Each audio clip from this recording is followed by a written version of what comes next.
This is Delhi. Please stand by for our next program. This is All India Radio. We now bring you an interview with Dr. A. Surya Prakash, Chairman, Prasar Bharati. Dr. A. Surya Prakash, with vast experience in both TV and print media, has held key positions in several print and electronic media organizations. A distinguished author as well, he is also known for his well-researched interventions in national, parliamentary and political issues. He is also the founder of the Film and Media School at the Institute of Integrated Learning and Management, New Delhi, as well as the founder-director of the Pioneer Media School. The interviewer is Shri R.C. Gopal, Station Director, All India Radio, Thiruvananthapuram. As a popular journalist in India, would you throw some light on the journalism during the freedom movement? You see, as we are all aware, starting with Mahatma Gandhi, we had a whole range of leaders at the national level who took to writing and propagating their views through various publications. And that is how they were able to establish contact with the people across the land, even in those days when there was very high levels of illiteracy and so on. And journalism in the freedom movement, it was a profession which expected of you the highest journalistic qualities and also do that with a lot of concern for the people and for the liberation of India, from foreign rule. So those were very noble ideals pursued by journalists at that time. So when we come after the independence period, how was the journalism aspects on that? No, that more or less, you see, once we won freedom, that was no longer an issue. Then the issue was how we are going to govern ourselves.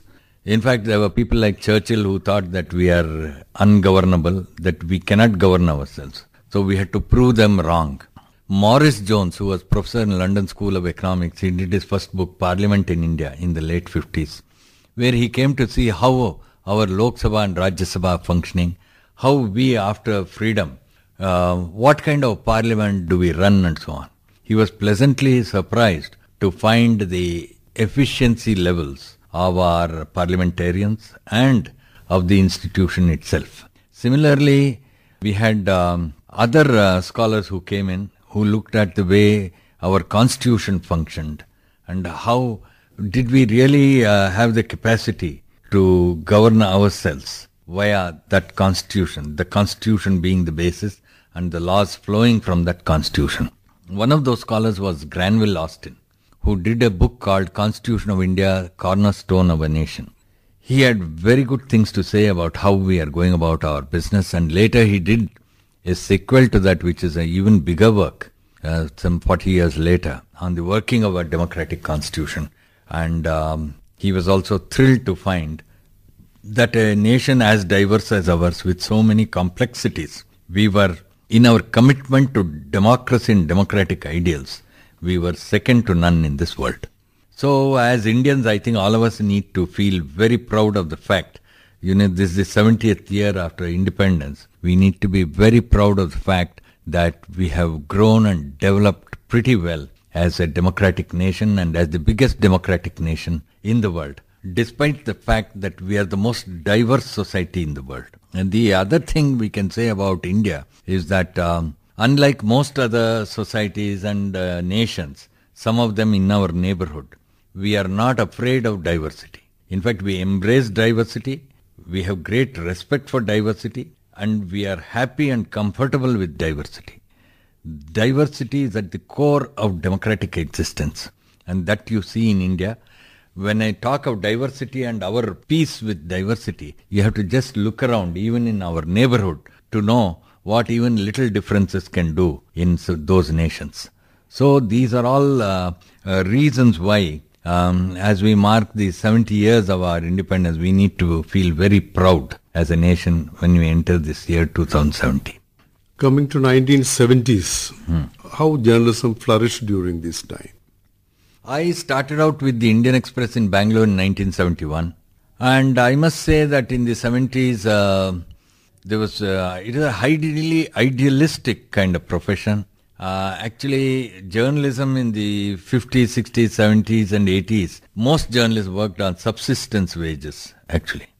And there was very little money in terms of salary and hardly any perks and so on. But a lot of people came into journalism because of the public spiritedness, and it gave you a big vehicle to be the voice of the people. That's what journalism is all about. That was the print era. We did not have hundreds of FM stations or hundreds of television channels in those days. It was just the print era. And in the 70s, I remember when I was working for the Indian Express, many politicians would say, you can go and write what you want. Who reads you? Those who vote us don't read you. In those days, I think about 5% of the people read newspapers. And out of that 5% who read newspapers, probably 1% read English newspapers. Out of the 1% who read English newspapers, possibly 0.1% read the Indian Express. So politicians would say, you can write what you want, it's not going to. But even in those days, we did matter because we had our own mechanism in this country for flow of information. It was just word of mouth. It is true that somebody wrote something big in the Indian Express, okay, which most people would not read. But that idea, that story would percolate down over a couple of weeks, and then it would have very strong political implications. So that was the journalism of 70s, 80s, and that was also a period where I have worked with people who had very great commitment to the profession and who were fearless. Fearlessness was the standard characteristic of a journalist in those days. Just like we talk about the ethics in the medical field and all. Yeah. There is ethics attributed to the journalism field also. Yeah. So when we talk about that, what are the essential qualities of a journalist as you perceive? No, as I said, a couple of things. One is, you see, the whole business of journalism, in my view, is that one, you should have a passion for public causes. And I think for a good journalist, he must be in a constant state of tumult. I think that's a strong word. I would say a constant state of agitation on some issue or the other. He must be angry about the way the environment laws are being implemented.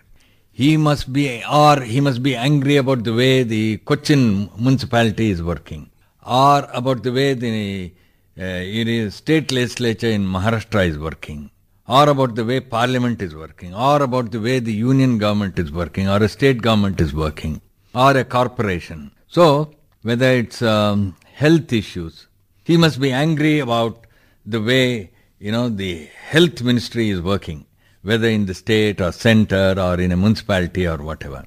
So, it is this kind of agitation within the person about things that are not working well and that ought to work better. That is very critical for good journalism. And it is that constant agitation that makes him seek answers. And when he seeks answers and gets those answers, he will be on front page making a very important statement in respect of a certain matter. That is what these things are at the core of journalism. And the most important thing is that all this must be done keeping public interest in view. There should be no personal interest to any of these things. That is central to the whole idea of ethics in journalism. Going back to the days of emergency. Yeah. You were working as a journalist during those periods. Yes, I was a correspondent of the Indian Express in Bangalore between 1975 and 77 when Indira Gandhi imposed the emergency. Those 19 months were really dreadful months, and I will never forget what happened at that time. For example, I used to cover the state legislature for the Indian Express, and I used to come back to my office. When I got back to the office and I did my report, that report would go to a person called K.C.K. Raja. He was the Inspector General of Police in Karnataka. He had been appointed as the Chief Censor in Karnataka. So all of us correspondents, editors, suppose we write an edit, it has to go to him. And this Inspector General of Police had a team of 10-15 inspectors. They will all go through our reports and decide what we can publish and what we cannot publish. This is an absolute horror. I don't ever want any Indian to go through that kind of humiliation ever again. This is what happened during the emergency, and my experience during the emergency has completely shaped my journalism. It's the foundation on which my journalism has stood for over 40 years. We say about the media boom in India. Would you throw some light on those points? Yeah, now you see a couple of things. One, in India you have about 250 million households, out of which 180 million households have television sets. I think last year's figure was 160 million households have C&S homes. That is, they have cable connections. So this is the reach of television now. Now you have recently government auctioned several hundreds of new FM stations are coming up. You have hundreds of television stations, some 800 television stations. You have thousands of newspapers.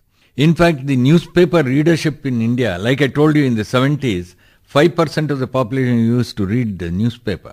I think today it's around 500 to 600 million people on a minimum read newspapers every day. The newspaper readership has just shot up. In my view, it could well be around 40% of the Indian population reading the daily newspaper. This is the media boom in print. Similarly, in television, you have hundreds of television stations and channels, and there's a big boom. Everybody, virtually 180 million households have television sets. So this is the boom. Now with the boom come certain other problems. If you look at, say, television news stations, you see a kind of marketplace competition which is on there, which is no longer funny, you know. It's as if every anchor is trying to outshout the other to be heard. And there are these slanging matches. And they have these long duration shouting matches on television every evening. So, if you are going to a television news channel in the evening expecting news, you are not likely to get it. Probably you will get a circus. That is why I tell people wherever I go, if you want news, come to DD News. Come to DD News. We will have the full run order of news every evening. From 9 to 10 is the English band. Come at 9 o'clock. Come listen to All India Radio News at 9 p.m. You will get the English news. At 8:45 you will get the Hindi news. Same thing with television also. Come to DD News if you want news. If you want noise, you have to go elsewhere. If you want news, come to DD News. This is one of the things that's happening. So I think the whole thing about television news, especially in the private sector today, is the slogan appears to be shrill, shriller, shrillest. Okay? So I don't think people get news at that hour in television stations. This is a sad thing. I hope soon we will go back to that phase when we call ourselves a news channel, we will provide news to the people. I think that is what we have to do. Coming to the Prasar Bharati and its responsibilities. Yes. In regard to... Yeah. What are the special views on those things? No, when Parliament passed the Prasar Bharati Act 20 years ago, what happened was, it has given Prasar Bharati a lot of responsibilities. If you see the Prasar Bharati Act, you will see that. It says, you have a responsibility to protect the unity and integrity of India. Meaning, in all our programming, in all the work we do, in all our 418 radio stations, 23 television channels, it is important for us to always keep the unity and integrity of India in mind in our work. And we must do things to strengthen the unity and integrity of India. The second thing that Parliament has said is, you must have a deep and abiding this thing in democracy. You must promote the best of democratic values. You must promote democracy. I think that's very important for us because we are the biggest media corporation in the world, and we are the biggest media corporation in the biggest democracy in the world. So all that we do in our programming, our effort must be to strengthen democracy and democratic ideals across the nation. The third thing it has said is, you must have respect for diversity. India is, as I said earlier, the most diverse society in the world, and you have people speaking hundreds of languages, all the cultures you can think of, languages, religions, castes, you name it, you have it, ethnicity. So, we must have respect for diversity, and we must promote programs and art and other things from across the land, from across the various diverse cultures of the land. Next thing it has said is that Prasar Bharati, both All India Radio and Doordarshan have a very special responsibility to promote Shastriya Sangeet, Shastriya Nritya, our cultural, on the cultural side, our classical dances of Bharat and classical music and the classical arts. And I can tell you without any fear of contradiction. There is nobody in the country, no media house in the country, which does so much for the promotion of India's classical music and classical dance and the arts as we do in Prasar Bharati. So therefore, that is one. And finally, Parliament has told us, you must always care for the girl child, for women, for the underprivileged and so on. This is a very special responsibility we have. Private television channels, private radio stations, do they have any responsibilities? What are they? I don't know. But I can tell you with the utmost confidence that this is the responsibility that Prasar Bharati has. This is the responsibility which Parliament has given Prasar Bharati, and we carry it out with utmost diligence. And as Chairman Prasar Bharati, I feel very proud of the fact that both All India Radio and Doordarshan are doing a fantastic job in this area. All India Radio and Doordarshan are imparting information on several schemes of the government. So how better we have to be in this particular respect? These schemes, for example, let's take Polio Mukt Bharat. We are now Polio Mukt. How did we become Polio Mukt? It is All India Radio, Doordarshan, which went on hammering this message, calling upon people to go on Sunday morning to the primary health center to administer polio drops to their children. We have done massive programming across the country in all languages that we broadcast in. And that is why we have been able to carry this message to people, and India is now polio free. So I don't see them as government programs at all. These are national programs. As citizens of this country and as members of the biggest public service broadcasting corporation in the country, we have very special responsibility to pursue all these things, including the whole idea of gender inequality that has to be removed. In Haryana, there are 870 girls to 1,000 boys. The skewed sex ratio is very bad for our society. We have to correct it. So all this female feticide and all these other things that are happening, we have to start a campaign. Similarly, Swachh Bharat. I'm told something like 70% of households in India do not have toilets. We are into 70 years after independence. How come nobody ever thought of this as to what it does to the dignity of women, to the health of women, to the security of women? This must be corrected. And there are a lot of people who have joined this effort. For example, Mata Amritanandamayi has been onto this Swachh Bharat campaign for quite some time, and her foundation has provided huge donations for this program. So also many other social leaders in this country. And the Prime Minister has taken this initiative. And I do hope that if every citizen realizes this and joins this campaign, in 5-7 years, a majority of the households in the country will have toilets, and that will be a very important thing. Secondly, proper washroom facilities in schools. Till now, nobody had bothered about this. I think we need to focus on these things. And what All India Radio and Doordarshan are doing is to drive home the point that these are things that need high priority. These are foundational, fundamental things that have not been attended to all these years. We must do it. And these are all national programs which all of us must pursue with utmost vigor and sincerity.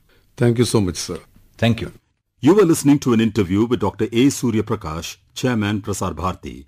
The interviewer was Shri R.C. Gopal, Station Director, All India Radio, Thiruvananthapuram. A contribution of All India Radio, Thiruvananthapuram. This program was broadcast from the Delhi station of All India Radio.